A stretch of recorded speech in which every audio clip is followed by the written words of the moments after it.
Assalamualaikum warahmatullahi wabarakatuh. Alhamdulillahi rabbil alamin.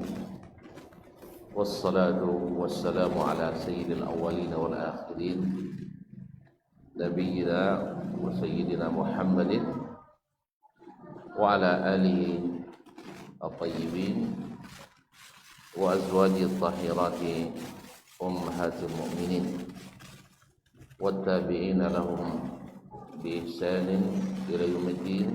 أما بعد فاتقوا الله أيها المسلمون وأيتها المسلمات رب الأرض والسماوات فإنه قد فاز المتقون. يا أيها الذين آمنوا اتقوا الله حق تقاته ولا تموتن إلا وأنتم مسلمون. Para ummahat dan akhwat yang dirahmati Allah Subhanahu wa taala, alhamdulillah di datang hari yang diguyuri hujan ini kita kembali bisa bersama-sama beramal di sini di Musalla Darul Hijrah dalam rangka tawasibil haqq wa tawasibil sabr, menguatkan ilmu dan meningkatkan iman yang mudah-mudahan berbuah ketakwaan kepada Allah Subhanahu wa taala. Oleh itu kita bersyukur kepadanya atas nikmat ini, mudah-mudahan senantiasa kita nikmati sampai kita mati. Mudah-mudahan salawat dan salam sentiasa pula kita ucapkan di majlis-majlis seperti ini atau dimanapun dan kapanpun kita menyebut Nabi alaihi salatu wassalam. Moga salawat bersambung kepada Ahlul Bait, keluarganya, anak istri serta cucu dan cicit keturunannya, para sahabat, para tabi'in, dan siapapun yang setia dan menapaki jalannya sampai hari kiamat nanti. Kemudian doa kita pula untuk para orang tua kita, ayah, emak, saudara mara, karib kerabat, ahli taulah dan sahabat, khususnya para guru kita, para alim ulama, jadi pandai, dan lebih khusus lagi Imam Al-Bukhari rahimahullah yang pada kesempatan ini kita menuntut ilmu melalui kitabnya Al-Adab Al-Mufrad ini. Semoga Allah mudahkan kita memahami dan diberikan kekuatan untuk menjalani. Alhamdulillah kita sudah sampai kepada bab yang ke-54 dari kitab ini, Babur Rahmati Mi'ati Juz'u, bab tentang rahmat yang 100 bagian. Allah SWT maksudnya adalah rahmat Allah SWT yang 100 bagian, bahwa Allah SWT membagi rahmatnya 100 bagian, dan yang diturunkannya kepada kita di dunia ini hanya 1% saja, yang dengannya kita saling merahmati, dan itu adalah kasih sayang yang merupakan adab yang sangat dikenang. Qala al-Imam Al-Bukhari rahimahullah, haddatsana Al-Hakam ibn Nafi', telah menceritakan kepada kami Al-Hakam ibn Nafi' Al-Bahrani, dikenal dengan Abu Yaman.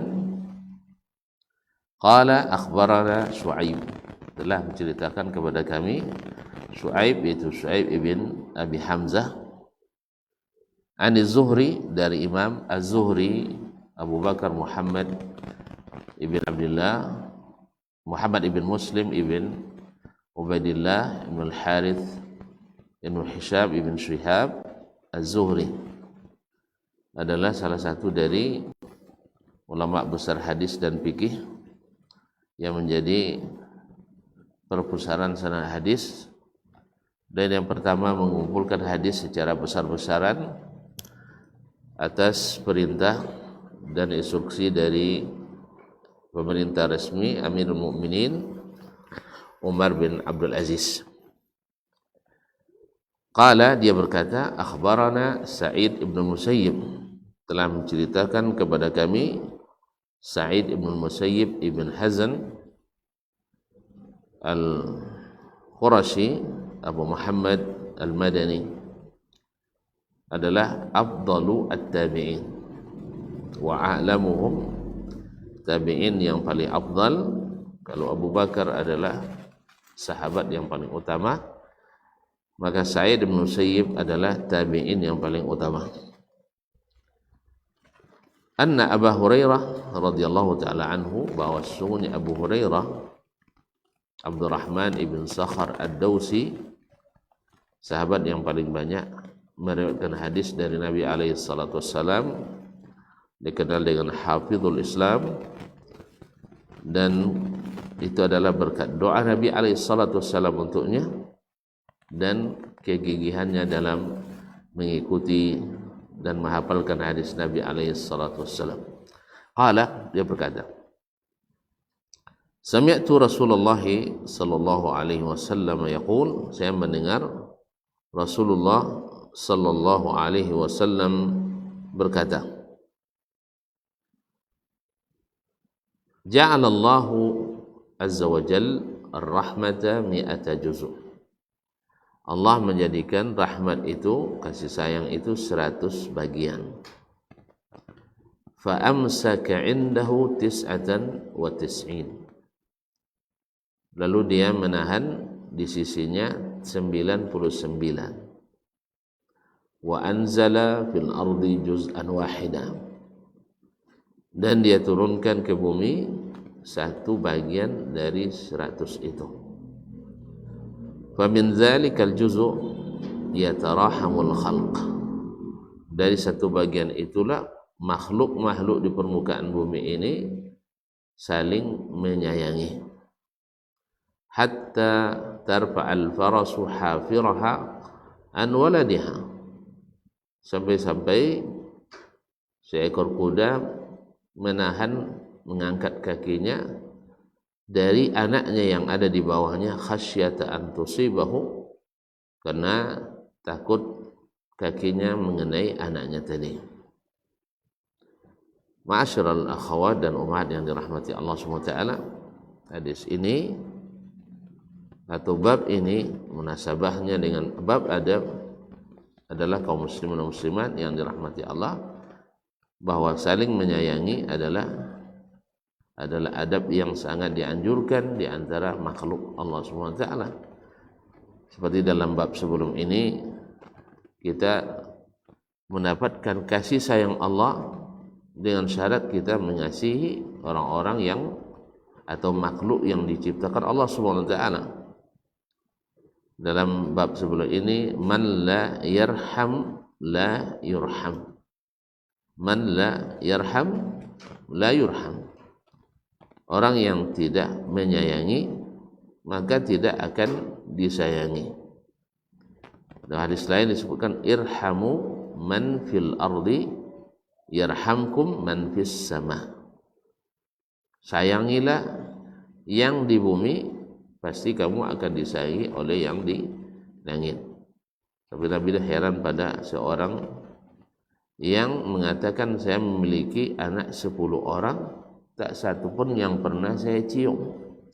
Subhanallah, Nabi menjadikan tidak mencium itu, dan itu adalah adabnya orang tua kepada anaknya. Dia tidak mencium anaknya, itu tanda dicabutnya kasih sayang dari hatinya. Dan orang yang dicabut kasih sayang dari hatinya, bagaimana dia akan dikasihi oleh Allah Subhanahu wa taala?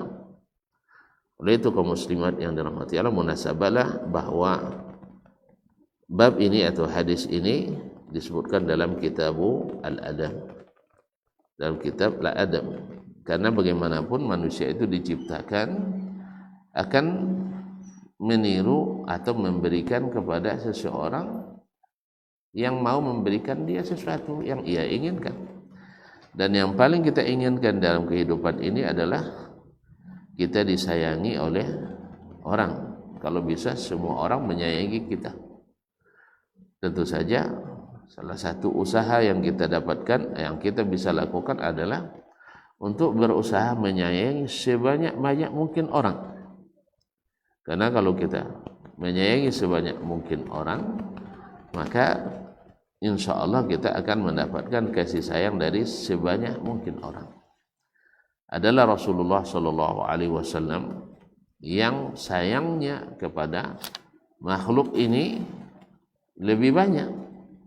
Bahkan beliau alaihissalatu wassalam saking penyayangnya tak pernah menyakiti orang yang menyakitinya, tak pernah membalas orang yang menzaliminya, orang yang berbuat buruk kepadanya.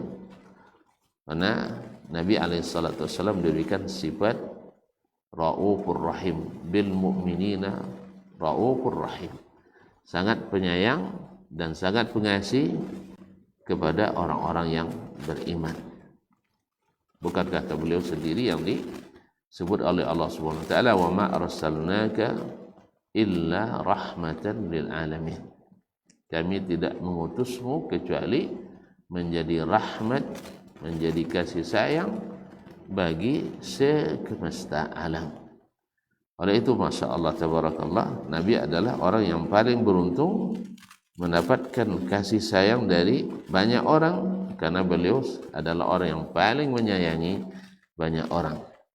Bahkan sayangnya Nabi alaihissalatu wassalam bukan hanya sebatas di dunia, tapi sebatas bahkan sampai ke akhirat. Di saat orang pada waktu itu hanya memikirkan, dan memang itu yang bisa dilakukan, hanya memikirkan keselamatan masing-masing dan mengatakan nafsi, nafsi, nafsi.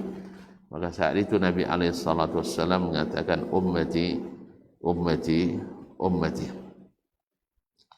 Kemudian hadis ini menunjukkan pula bahwasanya Allah di antara sifatnya yang terpenting adalah sifat Ar-Rahmah.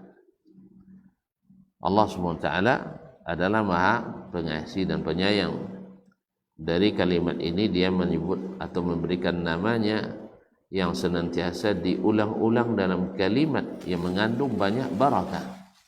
Setiap amal yang dimulai dengannya maka akan diberikan keberkahan, yaitu kalimat Bismillahirrahmanirrahim, yang dimulai segala sesuatu yang besar dengannya, yang dengannya diberikan barakah.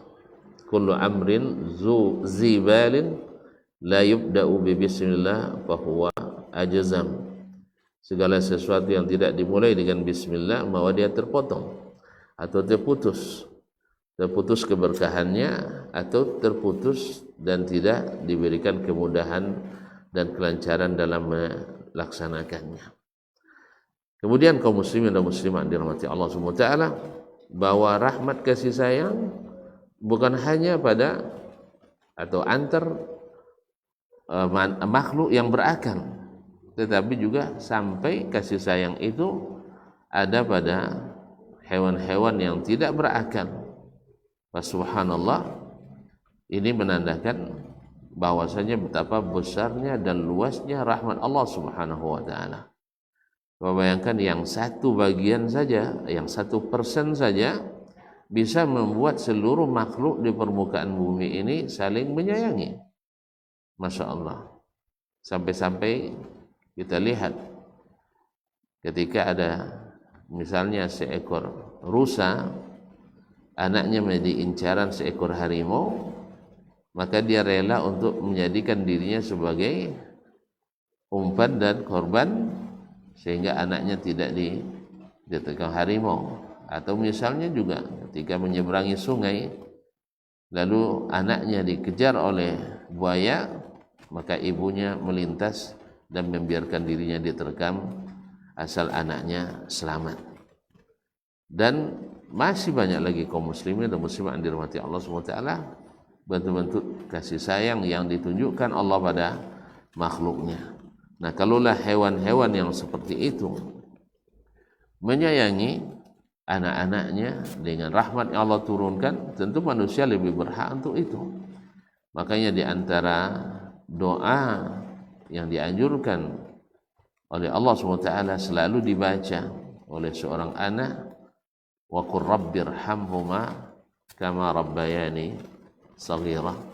Ya Allah, berikanlah kepada orang tuaku itu, ayah dan ibu itu, kasih sayang sebagaimana mereka berdua telah mendidik, memelihara, membina, menggembleng saya dengan penuh kasih sayang ketika saya masih kecil dulu. Bahkan dijadikan itu sebagai doa yang senantiasa kita pohonkan kepada Allah SWT untuk orang tua kita setelah mereka tiada.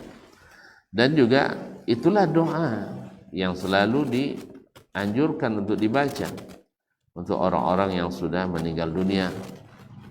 Di antara doa, Allahumma firlahu warhamhu wa'afihi wa'afu anhu wa akrim nuzulu sya'mu dakhala wa ja'al jannata matwa.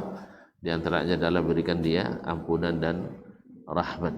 Ma'asyiral kiram yang dirahmati Allah SWT, ini menandakan bahwa rahmat Allah itu sangat luas, dan nanti yang 99% itu maka Allah simpan untuk kita di akhirat nanti.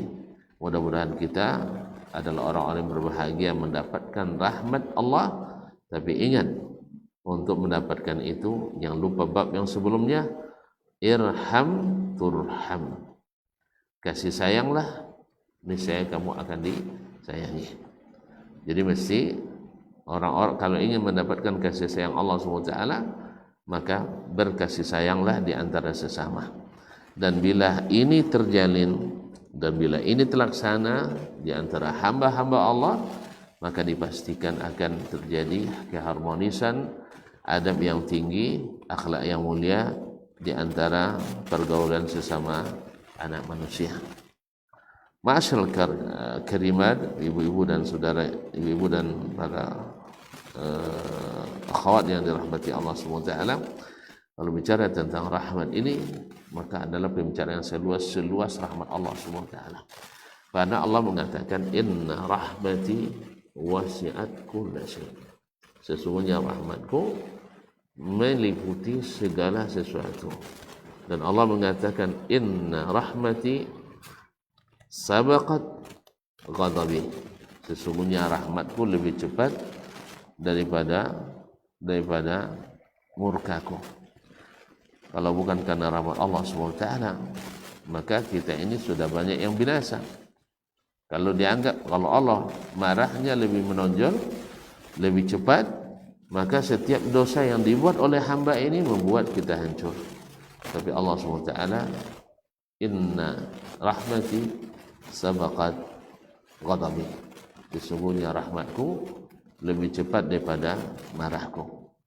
Nah, siapa yang ingin mendapatkan rahmat Allah Subhanahu wa taala dan lebih cepat, maka harusnya juga lebih cepat rahmat dan kasih sayangnya daripada marahnya. Dan Aisyah radhiyallahu anha mengatakan, maka Rasulullah sallallahu alaihi wasallam yaghdabu li nafsihi. Nabi alaihi salatu wasallam tak pernah marah karena dirinya diganggu atau disakiti. Walakin idza untuhikat maharimullah ghadiba lillah. Tetapi apabila larangan-larangan Allah yang dilanggar, maka beliau marah karena Allah Subhanahu wa taala. Mudah-mudahan Allah menjadikan dalam hati kita kasih sayang lebih dominan daripada kebencian, daripada kemarahan, sehingga kita dimudahkan untuk mendapatkan rahmat Allah SWT. Dan ingat, rahmat Allah itu qaribun minal muhsinin. Inna rahmatallahi qaribun minal muhsinin. Sesungguhnya rahmat Allah itu dekat dengan orang-orang yang selalu berbuat ihsan, yang senantiasa berbuat baik lillahi ta'ala, karena Allah SWT, wa fillah, dan di sabilillah. Baiklah kaum muslimat yang dirahmati Allah. Bab yang selanjutnya, yang ke-55, babu al-wasati bil jar. Bab tentang wasiat berbuat baik kepada tetangga.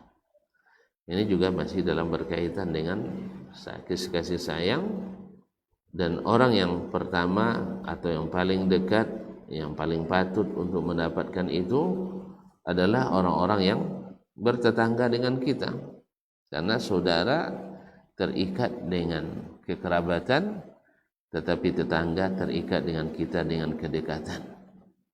Ya, saudara memang terikat dengan ikatan kekerabatan, tapi tetangga terikat dengan kedekatan kepada kita. Bahkan mungkin saudara kita belum sampai, tapi tetangga kita sudah membantu kita dengan selesai. Oleh itu Nabi SAW mewasiatkan kepada kita, dan Jibril mewasiatkan kepadanya. Allah SWT menganjurkan kepadanya untuk menjaga para tetangganya.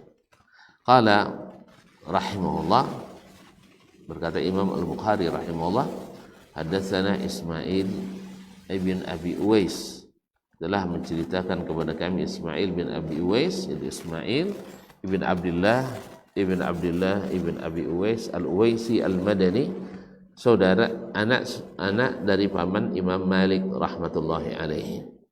Dan Imam Al-Bukhari bila mendapatkan hadis dari Ismail Al-Uwaisi ini mengutamakan dari Malik, maka dia utamakan dari riwayat yang lain.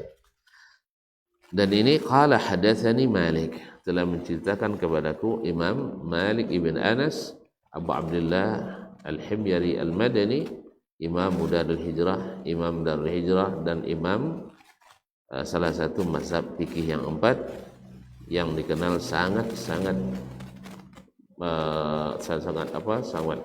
kuat menegakkan sunnah Nabi SAW, bahkan sampai disebut sebagai seperti kata muridnya Abdullah ibn Wahab Al-Qurashi, dia senang sekali hadir di Majelis Malik karena belajar adabnya, karena apa yang beliau dengar dari adabnya para sahabat itu nyata terlihat pada adabnya Imam Malik rahimahullahu ta'ala. An Yahya ibn Sa'id, dari Yahya ibn Sa'id Al-Ansari, Yahya ibn Sa'id Al-Ansari radhiyallahu ta'ala rahimahullah, adalah seorang tabi'in. Qala akhbarani Abu Bakar ibn Muhammad, telah menceritakan kepadaku Abu Bakar ibn Muhammad ibn Amr ibn Hazm, salah satu dari 7 fuqaha Madinah di masa tabi'in. Ini juga riwayat tabi'in dari tabi'in, itu Yahya bin Sa'id meriwayatkan dari Abu Bakar bin Abi Muhammad, dan Abu Bakar bin Muhammad ibn Amr ibn Hazm, dan dia meriwayatkan dari Amrah, juga tabi'in. An Amrah, dari Amrah binti Abdurrahman ibn Auf. Amrah binti Abdurrahman ibn Auf Az-Zuhri, itu ayahnya Abdurrahman bin Auf, yang sahabat yang dikenal dengan salah satu dari 10 sahabat dijamin masuk surga, dan seorang yang kaya raya dan dermawan. Qalat an Aisyah radhiyallahu ta'ala anha, dari Aisyah radhiyallahu anha, anin Nabi sallallahu alaihi wasallam, dari Nabi sallallahu alaihi wasallam, dari Nabi sallallahu alaihi wasallam. Qala, dia berkata, Nabi alaihi salatu wasallam bersabda, ma zala Jibrilu sallallahu alaihi wasallam yusini bil jar. Jibril tak berhenti mewasiatkan saya untuk menjaga tetangga. Jadi Jibril selalu mewasiatkan kepadaku untuk berbuat baik kepada tetangga. Hatta dhanantu annahu sayuwarrithuhu, sampai-sampai saya mengira bahwa tetangga itu akan menjadi ahli waris. Masya Allah, tabarakallah. Jadi Jibril sangat intens, selalu mewasiatkan kepada Nabi untuk menjaga dan berbuat baik kepada tetangga, sampai-sampai Nabi mengira Kalau demikian jangan-jangan nanti tetangga itu seperti ahli waris kita. Kan kaum muslimat yang dirahmati Allah, ahli waris adalah orang yang paling kita cintai. Sampai Nabi SAW mengatakan kepada para saudaranya, para sahabat, ayyukum maluhu ahabbu ilaihi mali muwarithihi. Siapa di antara kalian yang hartanya lebih dia cintai daripada harta ahli warisnya? Para sahabat mengatakan, taban ya Rasulullah, kullu wahid minna wa malu ahabbu ilaihi min mali muwarithihi. Pasti semua orang lebih mencintai hartanya daripada harta ahli warisnya. Kata Nabi SAW, tidak. Kalian lebih mencintai harta yang kalian wariskan daripada harta yang kalian miliki. Apa sebab? Yang kalian miliki itu adalah yang kalian infakkan. Sedangkan yang kalian kumpulkan dan kalian tabung itu adalah harta ahli waris. Sekarang mana yang lebih kalian cintai, yang kalian pelihara, yang kalian jaga, yang kalian perhatikan terus, yang kalian hitung-hitung terus, yang akan ditinggalkan atau yang kalian infakkan? Maka cinta kepada ahli waris membuat kita kadang-kadang lupa pada diri sendiri. Cinta pada ahli waris, lupa pada diri sendiri. Beginilah Jibril mewasiatkan kepada Nabi SAW untuk berbuat baik pada tetangga, seolah-olah dia akan menjadi ahli waris. Sebagaimana kita memperhatikan anak kita, saudara kita, anak-anak secara khusus, bahwa si fulan harus saya siapkan ini, si fulan harus saya siapkan ini, si fulan saya siapkan ini. Sehingga kadang-kadang seseorang sampai melupakan diri sendiri. Dan ini kenyataan, kata Nabi SAW, setiap kalian lebih mencintai harta ahli warisnya daripada hartanya sendiri. Karena harta yang kamu miliki itu, kata Nabi, adalah harta yang akan kalian bawa pergi, yaitu yang kalian infakkan fisabilillah. Sedangkan yang kalian tinggalkan, yang kalian pelihara, yang kalian tabung, yang kalian sisihkan itu harta ahli waris. Nah, jadi Jibril mewasiatkan kepada Nabi SAW untuk berbuat baik, menjaga, memelihara tetangga, sehingga saya anggap atau saya sangka dia akan menjadikannya sebagai ahli waris. Artinya seperti mana kita mencintai ahli waris, seperti itulah kita mencintai para tetangga. Sebagaimana kita memberikan perhatian pada ahli waris kita, kata kita ingin mereka nanti setelah kita pergi pun mereka masih mendoakan kita, maka seperti itulah hendaknya kita kepada tetangga. Dan orang yang melaksanakan ini pasti akan lebih dicintai oleh tetangganya dan dihargai. Barangkali pernah tonton atau perempuan pernah mendengar kisah ada seorang yang menjual rumahnya dengan harga 2.000 dinar, 2.000 dinar. Ya, 1.000 harga rumah itu, dan 1.000 lagi itu harga bertetangga dengan Abu Hamzah As-Sukkari. Itu salah seorang ulama besar dan juga punya akhlak sebesar ilmunya pula. Artinya sesuai antara ilmu dengan adabnya, sesuai dengan ilmu dengan akhlaknya, sehingga semua orang yang bertetangga dengannya pasti merasa tenang, merasa tentram, merasa aman, merasa nyaman. Jadi 1.000, ya kalau 1.000 dinar lebih kurang 2 miliar lebih. 1.000 berapa? Syekh, 1 dinar berapa sekarang? 4,5 juta. Berarti 1.000 4 miliar lebih. Jadi jual rumahnya 4 miliar lebih, dan harga bertetangga dengan Abu Hamzah As-Sukkari adalah 4 miliar lebih. Sehingga rumah itu bernilai 9 miliar lebih kurang. Subhanallah. Jadi ini orang yang benar-benar melaksanakan wasiat Jibril kepada Nabi SAW, sehingga dia memperhatikan tetangganya seperti memperhatikan ahli warisnya. Kemudian berkata Imam Al-Bukhari rahimahullah, haddatsana Sadaqah, telah menceritakan kepada kami hadis ini Sadaqah, yaitu Sadaqah Ibn Al-Fadl As-Sadusi.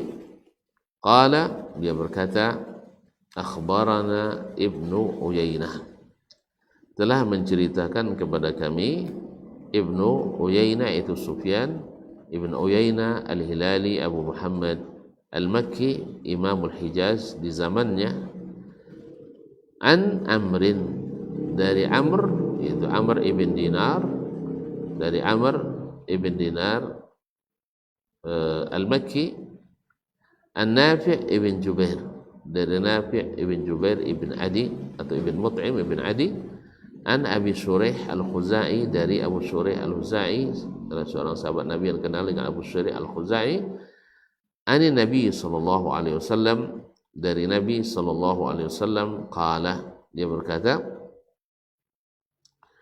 man kana yu'minu billahi wal yawmil akhir falyuhsin ila jarihi, siapa yang beriman kepada Allah dan hari akhirat, hendaklah dia berbuat baik kepada tetangganya. Ini juga wasiat dari Nabi alaihissalatu wassalam, yakni perintah. Wasiat itu kan artinya perintah.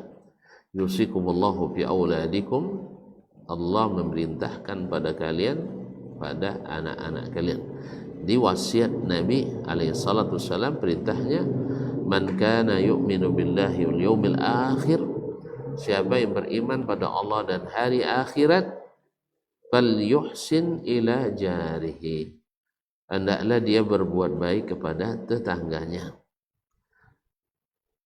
Wa man kana yu'minu billahi wal yawmil akhir falyukrim dhaifahu, siapa yang beriman pada Allah dan hari akhirat, hendaklah memuliakan tamunya.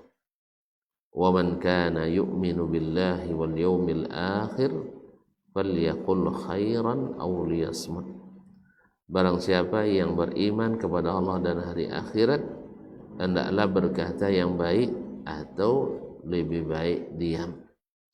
Masya Allah, ini adalah 3 adab, 3 akhlak besar yang siapa bisa melakukannya dengan niat yang tulus dan sabar, maka dia menjadi orang-orang yang berada pada peringkat tinggi dalam adab dan ilmu, adab dan akhlak.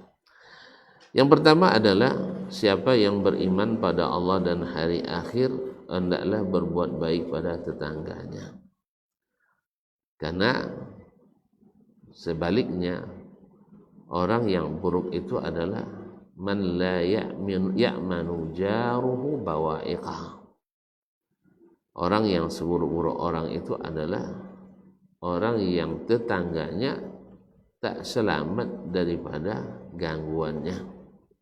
Disebutkan dalam hadis Aisyah radhiyallahu anha yang lain, seorang wanita yang terkenal ahli ibadah, yaitu malam sholat tahajud, siang puasa sunat, tetapi disebut dia itu kanat tu'zi jarataha bilisaniha, tapi sayang lisannya sangat pedih, lisannya sangat tajam, melukai para tetangganya. Subhanallah, ahli ibadah, sujud rukuk panjang dan puasa di siang hari, tetapi puasanya tidak berarti. Kata Nabi alaihissalatu wassalam, hiya finnar, ini perempuan yang rajin ibadah ini, puasa siang, tidur salat malam, masuk neraka. Apa sebab? Karena dia tak berguna puasanya. Karena puasa itu adalah perisai menahan diri pada menyakiti orang. Kemudian salat juga tanha anil fahsya'i wal munkar. Sekarang itu yang terjadi padanya, lisannya tajam, menyakiti para tetangganya, maka habislah pahalanya itu. Karena apa? Karena dia lupa bahwa pahala itu dinikmati di akhirat kalau tidak menyakiti hamba-hamba Allah di dunia. Karena Nabi pernah bertanya kepada para sahabat, atadruna manil muflis, tahu tidak kalian siapa orang yang bangkrut itu? Jawaban mereka, kaum muslimin dan muslimat dirahmati Allah, man la dirhama lahu wa la dinar, man la dinar wa dirham, itu orang yang tidak punya uang dinar, tak punya uang dirham. Kata Nabi sallallahu alaihi wasallam, al-muflis, orang-orang yang bangkrut itu, man ya'ti yaumal qiyamati bi'amalin, atau riwayatnya bil hasanati ka'amthali jibali tihamah, yaitu datang bawa pahala kebaikan di akhirat seperti gunung-gunung Tihama, seperti bukit barisan kita lah, lebih kurang. Yaitu ada di Indonesia namanya gunung Tihama, besar dan panjang. Kemudian waqad syatama hadza waqad sabba hadza waqad akhadha mala hadza, tetapi dia di dunia dulu suka mencelah si fulan dan suka menghina si fulan, suka menyekati si fulan dan seterusnya, menzalimi. Fayu'ta hadza min hasanatihi wa hadza min hasanatihi, lalu hasanat yang sebesar gunung tadi dibagi-bagi sama orang yang dizaliminya sampai habis. La haula wala quwata illa billah, sampai habis. Subhanallah, amalan sebanyak itu habis oleh adab yang buruk tadi, akhlak yang tidak terpuji, sampai habis. Belum selesai rupanya hitungan dengan orang-orang yang terzalimi tadi. Nah, kaum muslimin dirahmati Allah, akhirnya dosa-dosa orang yang terzalimi itu ditimpakan kepadanya, akhirnya dilemparkan ke dalam neraka Jahannam. Subhanallah, auzubillah, thumma na'udzubillah, daripada menyakiti para tetangga kita. Ini tandanya orang kalau masih menyakiti, walaupun rajin beribadah, rajin mengaji, tapi masih banyak orang tersakiti, berarti dia imannya pada hari akhirat kurang. Berarti kaji belum masuk dengan sebenarnya, atau istilahnya masih sapau masa, masih sapau masa mongkal, melawan.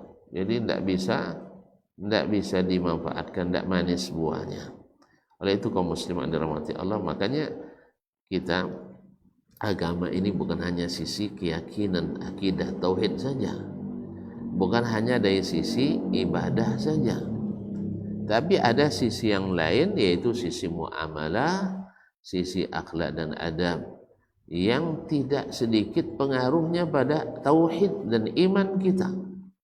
Karena semua itu sangat berkait dan bergantung kepada, kalaulah tauhid itu keyakinan kepada hari akhirat, maka adab dan akhlak adalah bukti nyata tauhid kita itu benar, bukti nyata iman kita itu sahih. Masya Allah, tabarakallah. Ini tanda bahwa harus selesai nampaknya. Dah datang pertanyaan. Siapa nama saya? Masya Allah. Sini sebentar. Tahu. Masya Allah. Siapa nama? Aiman. Masya Allah. Aiman. Ini siapa? Masya Allah. Ya.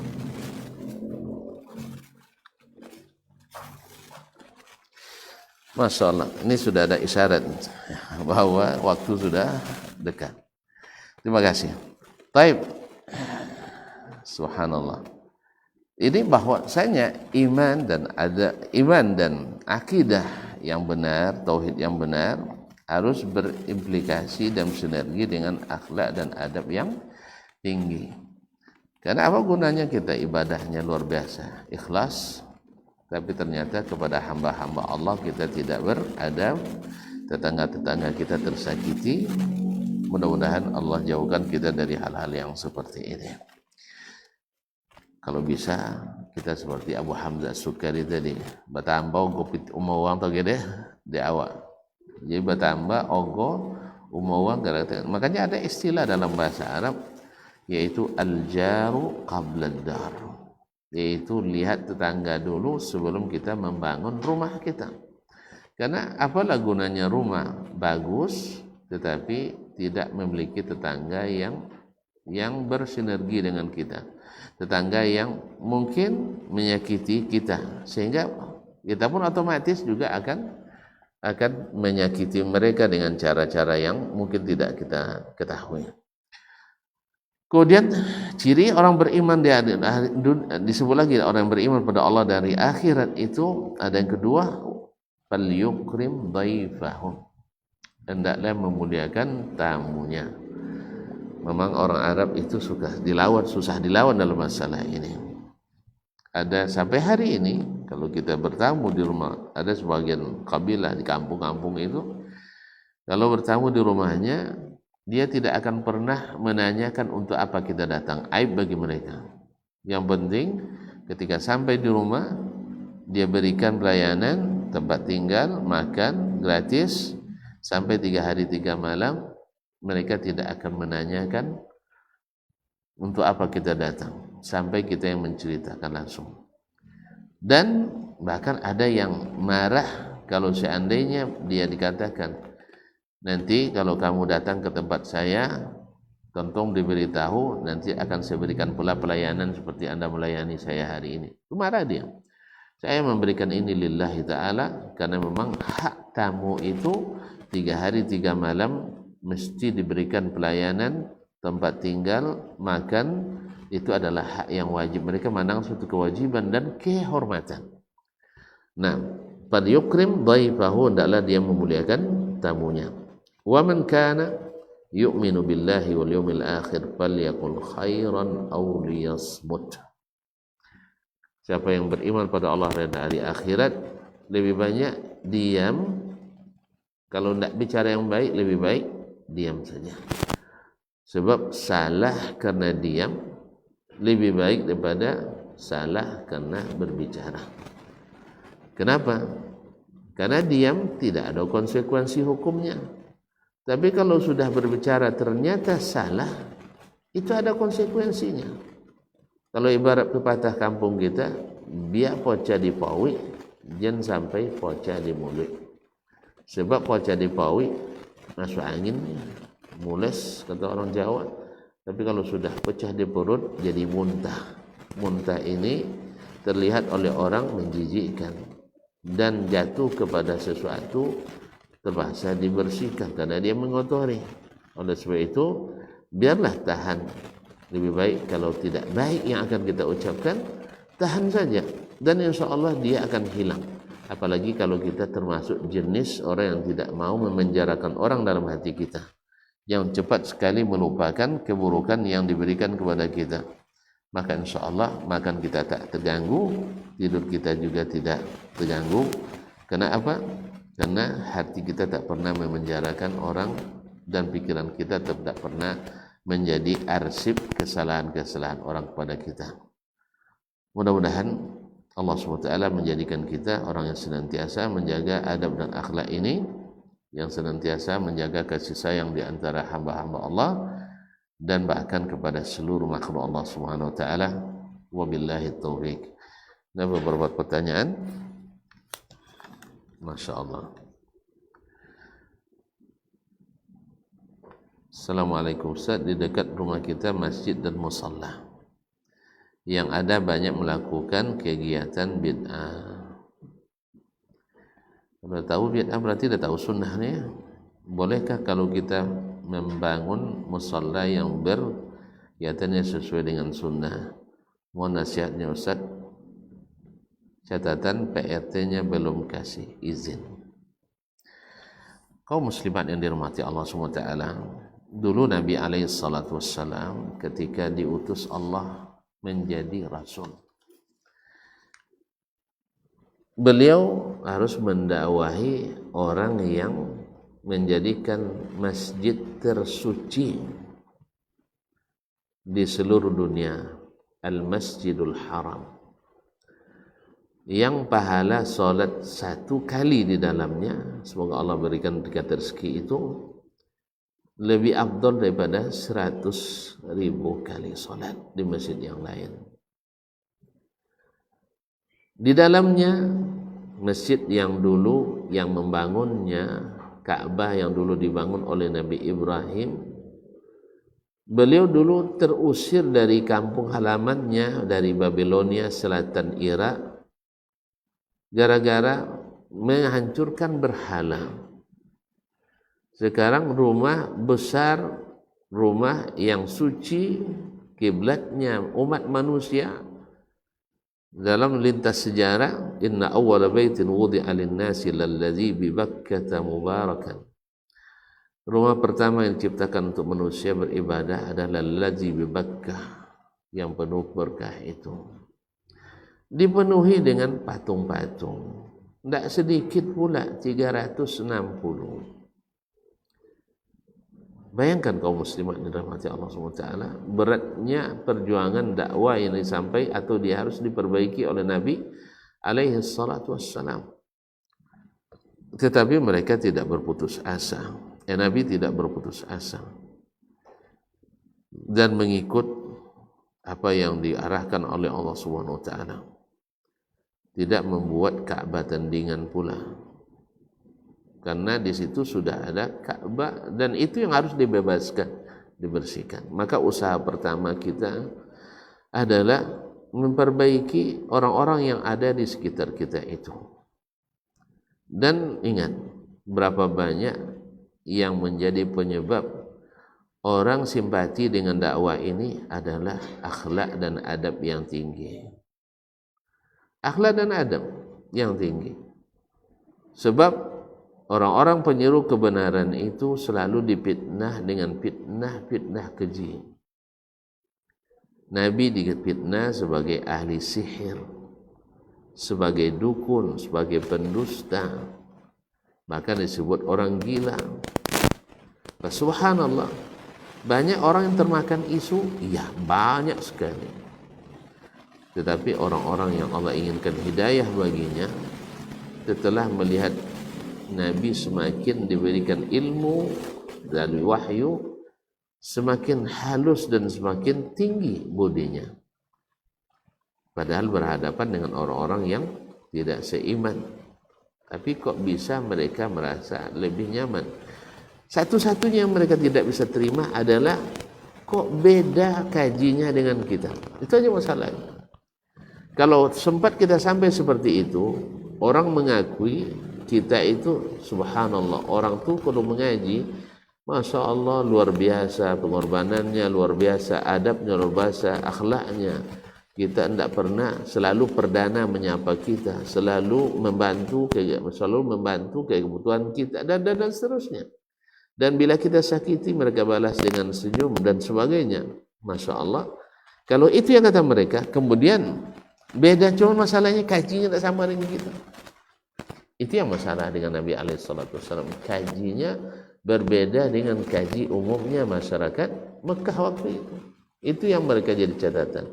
Kalau akhlaknya tidak berubah, semakin baik.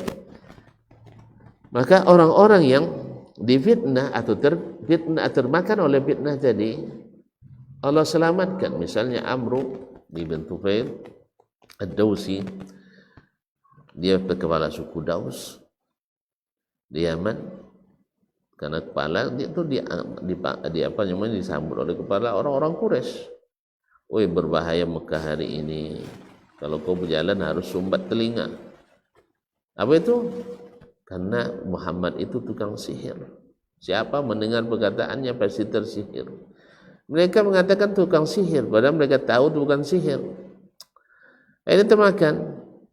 Akhirnya berjalan beberapa hari di situ di Mekah, tapi tak dengar apa-apa. Akhirnya dia berpikir, saya ini juga tukang sihir. Kalau sihir-sihir saya hafal semuanya. Mantra-mantra dukun juga saya tahu. Akhirnya dia buang sumbatnya itu. Dan Allah takdirkan pula dia bertemu dengan Nabi SAW, membaca Quran dekat Ka'bah. Akhirnya dia bilang, ini bukan sihir, bukan syair, bukan dukun dan sebagainya. Maka dengan izin Allah SWT dia mengatakan asyhadu an la ilaha illallah wa asyhadu anna muhammadar rasulullah. Oleh sebab itu wallahu alam, ya, kegiatan-kegiatan yang dilakukan memang banyak karena mereka tidak berilmu. Dan tugas kita adalah untuk memberikan mereka masukan tentang ilmu ini. Dan sayangnya memang sebagaimana dulu zaman Nabi, petinggi-petinggi, pejabat-pejabat, tokoh-tokoh jadi penghalang dakwah. Karena memang yang jadi tokoh agama waktu itu bahkan dan tokoh-tokoh penguasa waktu itu adalah orang-orang yang tidak paham agama juga. Gambaran lebih dahsyat pula zaman Nabi SAW daripada zaman kita. Kalau zaman Nabi mereka penyembah berhala, zaman kita alhamdulillah bukan, tapi masih melakukan hal-hal yang terlarang dalam agama. Ya mudah-mudahan Allah melunakkan hatinya, dan kalau memang tidak bisa lagi dan artinya kita pula yang akan terseret olehnya, maka wallahu alam kita bisa saja sholat di tempat yang lain yang barangkali lebih aman. Dan kalau seandainya yang dilakukan itu tidak berpengaruh pada ibadah kita, maka kita ikuti sepanjang yang kita ketahui. Tapi kalau seandainya sampai merusak semuanya secara total ibadah, maka kita harus menghindarinya. Wallahu ta'ala alam.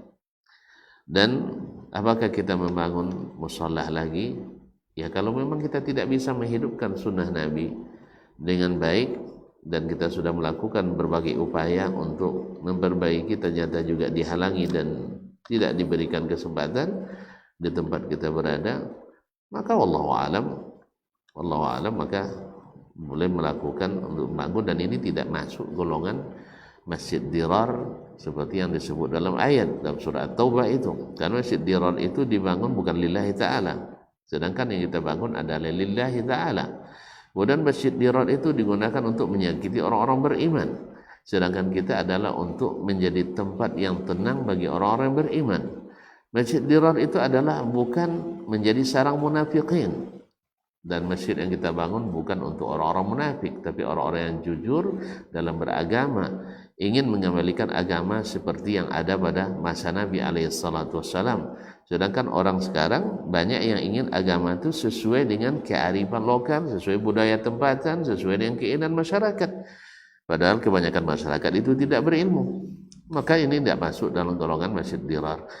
Kalau orang memfitnah sebagai masjid dirar, itu sama dulu mereka memfitnah Nabi dan para sahabat, bahwa para sahabat itu ikut Nabi itu supaya dapat makan. Itu fitnah orang kaum munafikin, dan itu tidak perlu dipedulikan.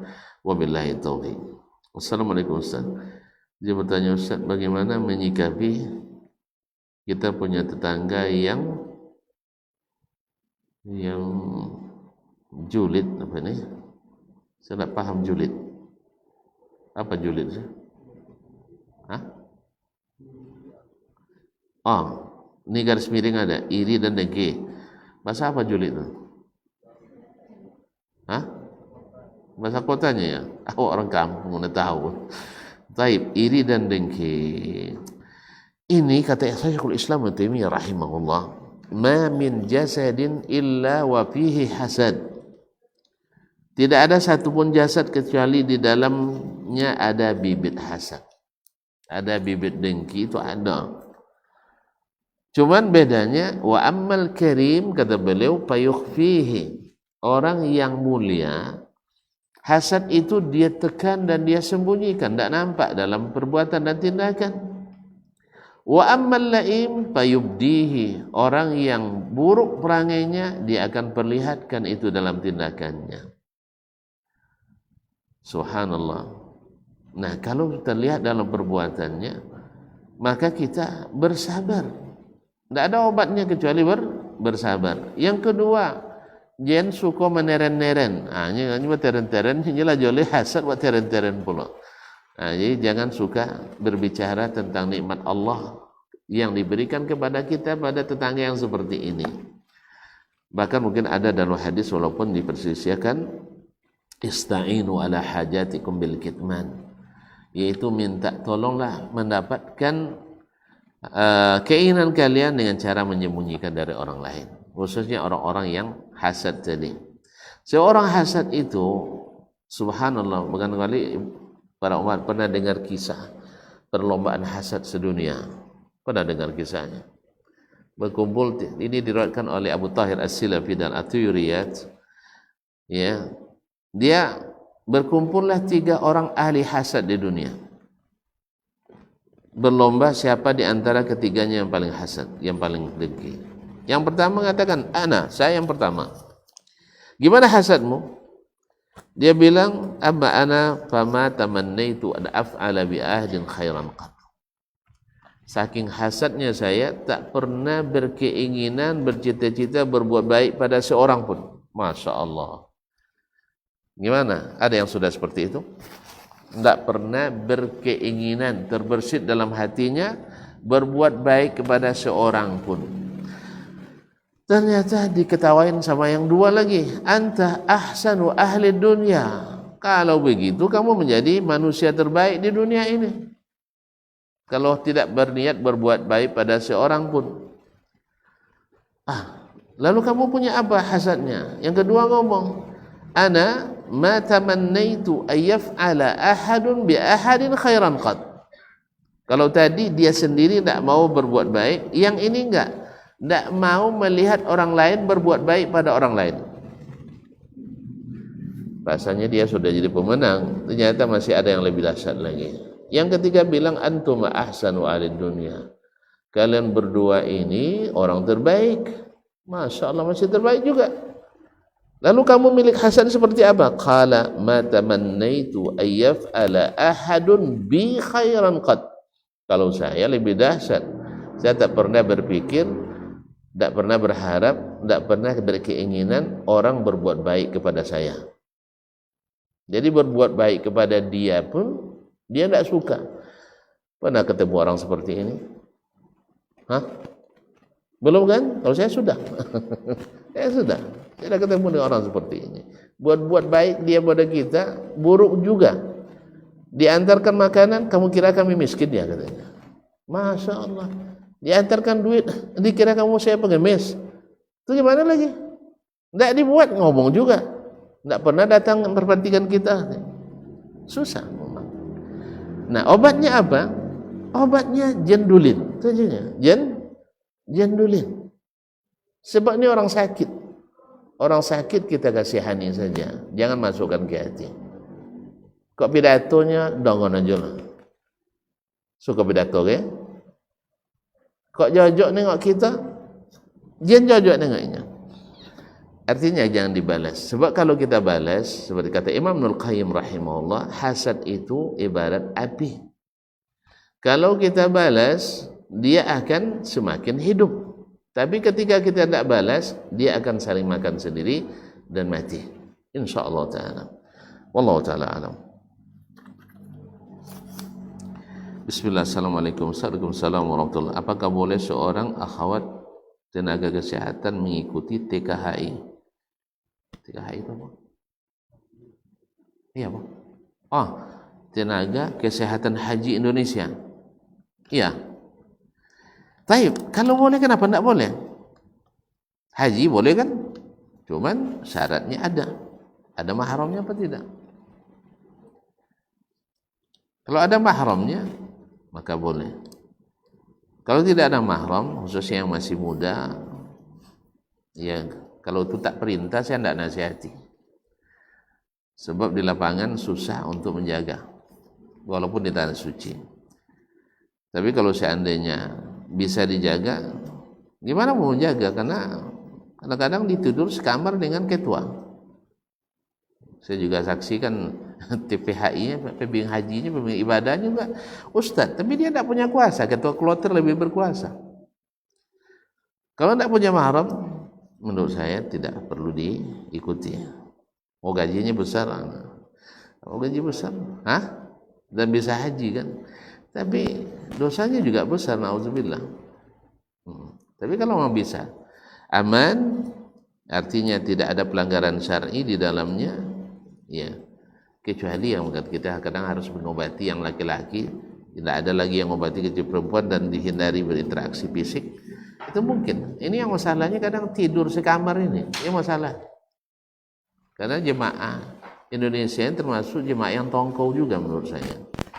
Sudah sejak kami kuliah ini kan diusulkan untuk dipisah kamar laki perempuan. Orang Eropa aja bisa dipisah, masa orang Indonesia tidak bisa? Itu yang payahnya.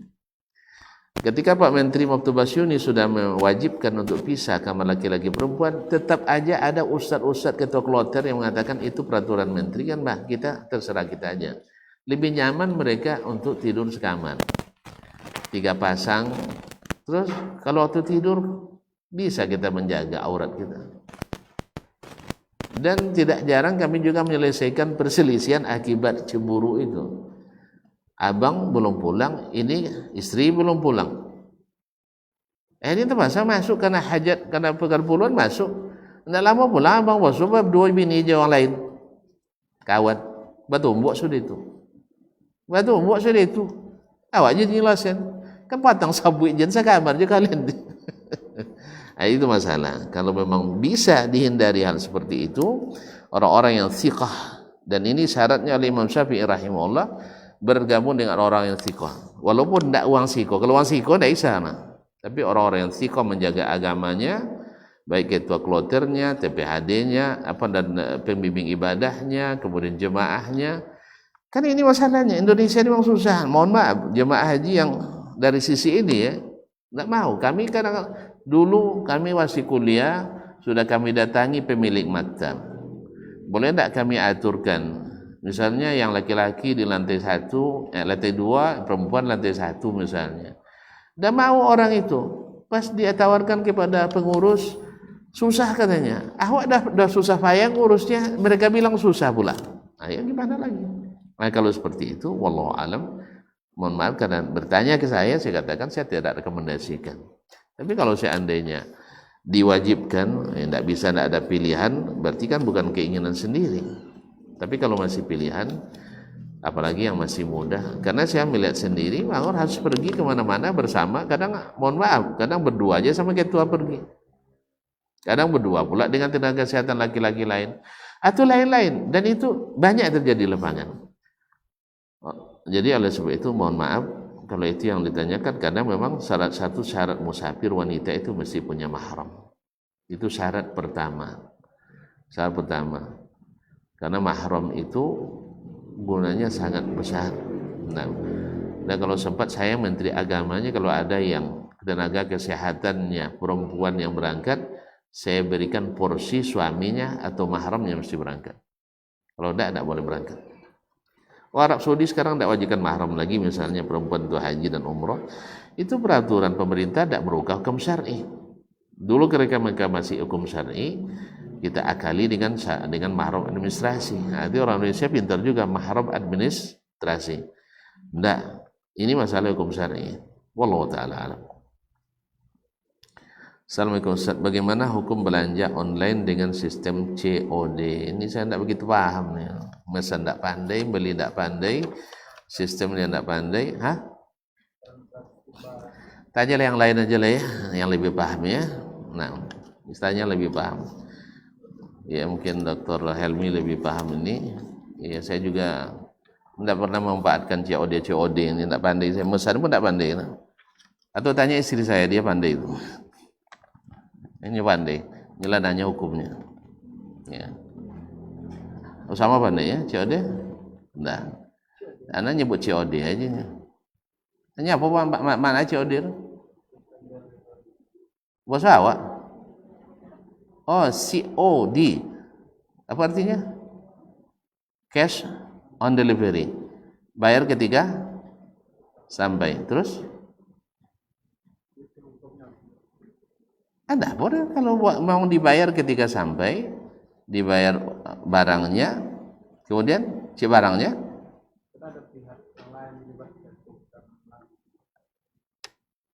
yang dilibatkan siapa aja?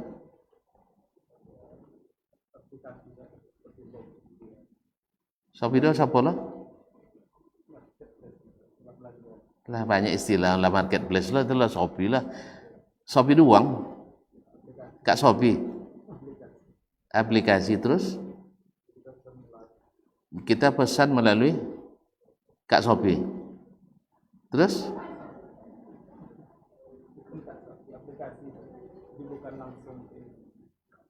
tanya lagi anak tak benar, tidak paham no. Tapi kalau seandainya dibayar, misalnya saya punya barang lalu saya kirim orang menyampaikannya, itu modelnya.